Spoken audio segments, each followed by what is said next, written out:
بسم اللہ الرحمن الرحیم۔ اللہ تبارک و تعالیٰ کے نام سے شروع جو بڑا مہربان اور نہایت رحم کرنے والا ہے۔ اللہ تعالیٰ کی بنائی ہوئی اس کائنات کے اندر بہت سارے ایسے بادشاہ آئے جنہوں نے اللہ تبارک و تعالیٰ کے نظام کو بدلنے کی کوشش کی اور اللہ تبارک و تعالیٰ کی ذات کو چھوڑ کر خود خدا بن بیٹھے اور خدائی کا جھوٹا دعویٰ کر بیٹھے۔ خدائی کا جھوٹا دعویٰ کرنے والے بادشاہوں میں سے ایک بادشاہ ایسا بھی تھا جس کو اللہ تبارک و تعالیٰ نے پوری روئے زمین کی بادشاہت عطا فرمائی تھی۔ اس کے باوجود اس بادشاہ نے نہ صرف خدائی کا جھوٹا دعویٰ کیا بلکہ یہ اس قدر سرکش اور نافرمان ہو گیا کہ اللہ تبارک و تعالیٰ کی ذات کو جنگ کے لیے للکارنے لگا اور معاذ اللہ تبارک و تعالیٰ کو جنگ کرنے کے لیے کہنے لگا۔ پیارے دوستو، آج کی اس ویڈیو میں ہم آپ کو بتائیں گے کہ اللہ تبارک و تعالیٰ کو جنگ کے لیے للکارنے والا بدبخت بادشاہ نمرود کون تھا، اور جب اس بدبخت بادشاہ نے اللہ تبارک و تعالیٰ کو جنگ کے لیے للکارا تو پھر اللہ تبارک و تعالیٰ نے کون سی حقیر مخلوق کے ذریعے اس کے ساتھ جنگ کی اور اس بدبخت بادشاہ کو ہلاک کر دیا اور پوری دنیا کے لیے عبرت کا نشان بنا دیا۔ پیارے دوستو، قرآن پاک کے اس عبرت ناک اور ایمان فروز واقعوں کو سننے کے لیے آپ سے ہماری گزارش ہے کہ ہماری اس ویڈیو کو اینڈ تک ضرور دیکھیے گا۔ پیارے دوستو، اس دنیا کی تاریخ میں 4 بادشاہ ایسے گزرے ہیں جن کو اللہ تبارک و تعالیٰ نے پوری روئے زمین کی حکومت عطا فرمائی تھی۔ ان میں سے 2 بادشاہ مسلمان تھے اور 2 کافر۔ مسلمان بادشاہوں میں سے ایک کا نام حضرت ذوالقرنین علیہ السلام ہے اور دوسرے کا نام حضرت سلیمان علیہ السلام ہے، جن کو اللہ تبارک و تعالیٰ نے منصب نبوت پر فائز فرمایا تھا۔ اور کافر بادشاہوں میں سے ایک کا نام نمرود اور دوسرے کا نام بخت نصر تھا۔ پیارے دوستو، خدائی کا جھوٹا دعویٰ کرنے والا بادشاہ نمرود شہر بابل کا حاکم تھا۔ اس بادشاہ کا نام نمرود بن کنعان بن قوس بن سام بن نوح تھا۔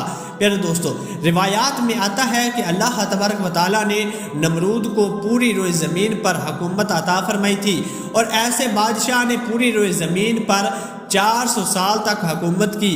یہ ایک جابر اور ظالم بادشاہ تھا اور اس کے دور کے اندر بت پرستی عام تھی۔ لوگ اللہ تبارک و تعالیٰ کی وحدانیت کو چھوڑ کر بتوں کی پوجا کیا کرتے تھے اور نمرود کو اپنا خدا مانتے اور اس کی عبادت کیا کرتے تھے۔ اور نمرودی دور کے اندر بت پرستی اس قدر عام تھی کہ تمام نمرودیوں نے اپنے خداؤں کے طور پر بہت سارے بت بنائے ہوئے تھے جن کی بھی لوگ پوجا کیا کرتے تھے۔ اس کے ساتھ ساتھ نمرود خود کو بھی خدا کہلواتا اور لوگوں کو اپنی پوجا کرنے کا حکم دیتا۔ اس قوم کی ہدایت کے لیے اللہ تبارک و تعالیٰ نے اپنے پیارے پیغمبر حضرت ابراہیم علیہ السلام کو مبعوث فرمایا۔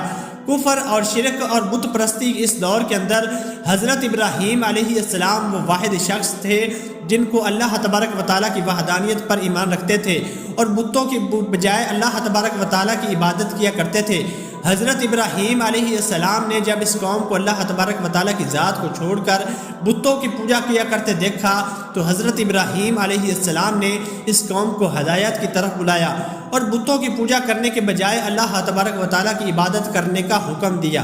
حضرت ابراہیم علیہ السلام نے اپنی قوم سے فرمایا کہ اللہ تبارک و تعالیٰ کی ذات ایک ہے اور ہمیں اسی ہی کی عبادت کرنی چاہیے، لیکن یہ نمرودی قوم اپنے کفر اور شرک سے باز نہ آئی اور اس طرح بتوں کی پوجا کرتی رہی۔ ایک دن حضرت ابراہیم علیہ السلام نے اس قوم کے جھوٹے خداؤں کو اس قوم کے سامنے جھوٹا ثابت کرنے کا ارادہ کیا اور حضرت ابراہیم علیہ السلام اس مقام پر تشریف لے آئے جہاں ان کے وہ تمام بہت بڑے بڑے بت اکٹھے تھے، یہ لوگ پوجا کیا کرتے تھے۔ حضرت ابراہیم علیہ السلام جب اس قوم کے بت خانے میں پہنچے تو وہاں ان کے تمام بڑے بڑے بت پڑے ہوئے تھے۔ حضرت ابراہیم علیہ السلام نے ان کے تمام بتوں کو توڑ دیا اور تمام بتوں کو توڑنے کا الزام ان کے بڑے بت پر لگا دیا۔ اس کے بعد جب تمام نمرودی اپنے بت خانے میں واپس آئے تو انہوں نے اپنے بتوں کو ٹوٹا ہوا دیکھا۔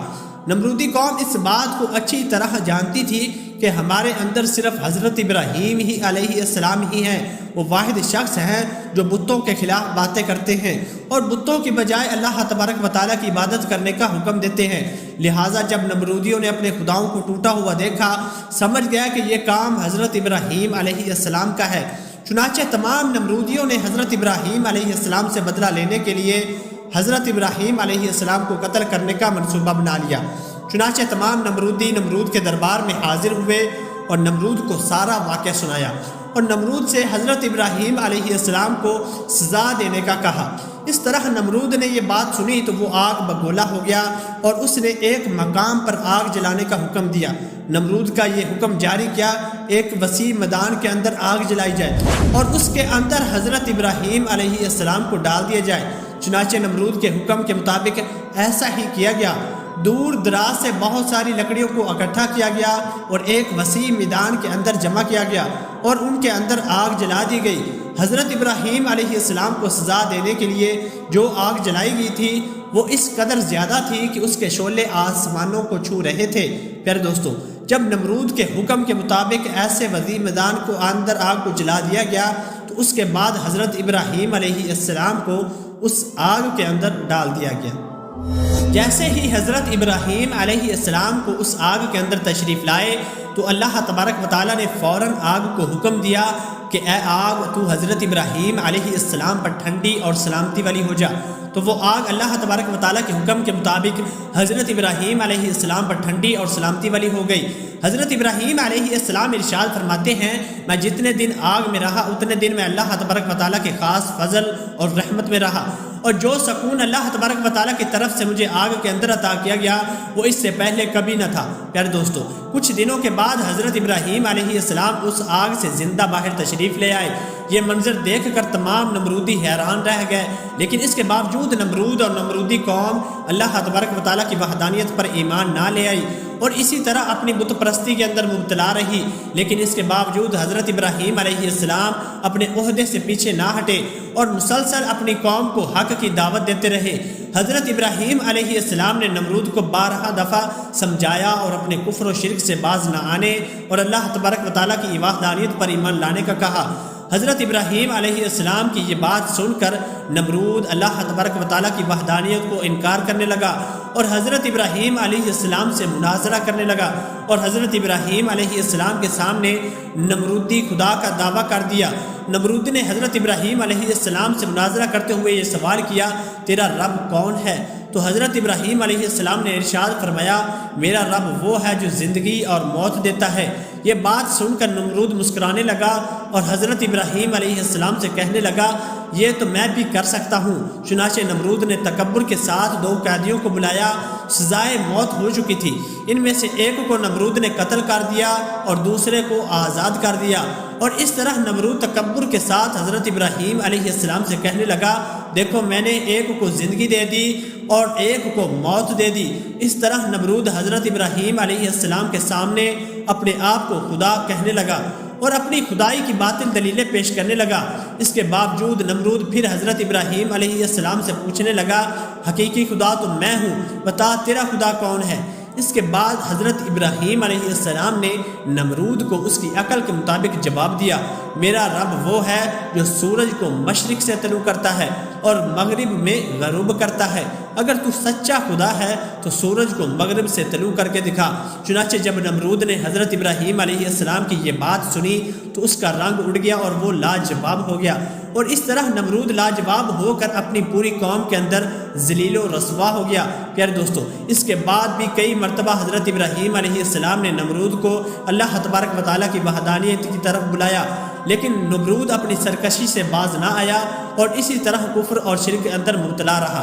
چنانچہ حضرت ابراہیم علیہ السلام کے بار بار دعوت حق دینے نمرود تنگ آ گیا اور بالآخر نمرود حضرت ابراہیم علیہ السلام سے کہنے لگا، اگر تیرا خدا سچا ہے تو اس کو بول کے اپنی فوج بھیجے اور میرے ساتھ جنگ کرے۔ چنانچہ جیسے ہی نمرود نے حضرت ابراہیم علیہ السلام کے سامنے یہ بکواس کی تو فوراً حضرت جبرائیل علیہ السلام حضرت ابراہیم علیہ السلام کی بارگاہ میں حاضر ہوئے اور حضرت ابراہیم علیہ السلام سے کہنے لگے، اللہ تبارک و تعالیٰ کا لشکر جنگ کے لیے تیار ہے۔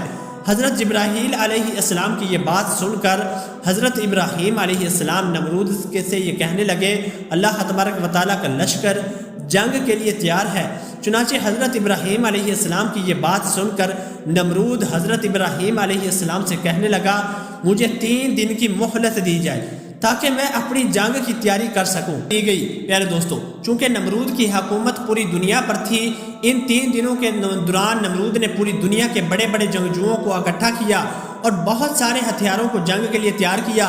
اس طرح جب نمرود نے 3 دن کے اور بہت سارے ہتھیاروں کو جمع کرنے کے لیے تیار کیا، اس طرح جب نمرود نے 3 دن کے اندر اپنی پوری تمام تیاری مکمل کر لی، اس کے بعد نمرود حضرت ابراہیم علیہ السلام کو تکبر کے ساتھ للکار کر کہنے لگا، ہماری فوج جنگ کے لیے تیار ہے، اپنے رب سے کہو اپنی فوج کو بھیجے اور اپنے ساتھ جنگ کرے۔ اور نمرود کی یہ بات سن کر حضرت ابراہیم علیہ السلام نے اللہ تبارک و تعالیٰ کی بارگاہ میں دعا کی تو اللہ تبارک و تعالیٰ نے مچھروں کی ایک فوج کو بھیجا۔ ان مچھروں کی تعداد اس قدر زیادہ تھی کہ وہ مچھر پورے آسمان پر پھیل گئے۔ اللہ تبارک و تعالیٰ نے ان مچھروں کو نمرودی فوج پر مسلط کر دیا۔ یہ مچھر اللہ تبارک و تعالیٰ کے حکم سے دیکھتے ہی دیکھتے نمرودی فوج کا گوشت کھا گئے اور ان کا خون پی گئے۔ اس وقت تمام نمرودی فوج کی ہڈیاں ہی ہڈیاں باقی رہ گئیں۔ چنانچہ اس دردناک منظر کو دیکھ کر نمرود اپنے محل کی طرف دوڑا اور اپنی بیوی کے کمرے کے اندر چھپ گیا۔ اس دوران اللہ تبارک و تعالیٰ کے حکم سے ایک لنگڑا مچھر نمرود کے گھر میں داخل ہوا۔ نمرود نے جب اس مچھر کو دیکھا تو اپنی بیوی سے کہنے لگا، یہ ہے وہ مخلوق کہ جس نے ہماری فوج کو ہلاک کر دیا۔ چنانچہ اس گفتگو کے دوران وہ لنگڑا مچھر اللہ تبارک و تعالیٰ کے حکم سے نمرود کے ناک میں داخل ہو گیا اور وہ لنگڑا مچھر نمرود کے دماغ کو چاٹنے لگا۔ جب وہ مچھر نمرود کے دماغ کو چاٹتا تو اس سے نمرود کو اس قدر تکلیف ہوتی کہ نمرود اپنے سر کو دیواروں پر مارنے لگ جاتا۔ اس طرح اللہ تبارک و تعالیٰ کے حکم سے وہ لنگڑا مچھر نمرود کے دماغ میں کئی دنوں تک رہا۔ اس وقت نمرود اپنے محل کے اندر یہ حکم جاری کر دیا، جو بھی میرے محل کے اندر داخل ہو وہ پہلے نمرود کے سر پر جوتے مارے۔ اس طرح جوتے مارنے کے بعد نمرود کو کچھ دیر کے لیے آرام محسوس ہوتا، لیکن کچھ دیر بعد پھر درد محسوس ہونا شروع ہو جاتا۔ اس طرح اللہ تبارک و تعالیٰ نے نمرود کو ایک حقیر اور لنگڑے مچھر کے ذریعے سزا دی۔ نمرود اپنے سر کو سلاخوں کے ساتھ پیٹتا رہا، یہاں تک کہ اللہ تبارک و تعالیٰ نے اس کو دردناک موت عطا فرمائی اور یہ اپنے سر کو دیواروں پر مارتا مارتا ہلاک ہو گیا۔ وہ نمرود جو پوری دنیا پر حکومت کیا کرتا تھا، وہ نمرود جس نے تکبر کے ساتھ اللہ تبارک و تعالیٰ کو جنگ کے لیے للکارا تھا، کیسے اللہ تبارک و تعالیٰ نے اس کو ایک حقیر مچھر کے ساتھ عبرت کا نشان بنایا۔ بے شک اللہ تعالیٰ ہر چیز پر قادر ہے۔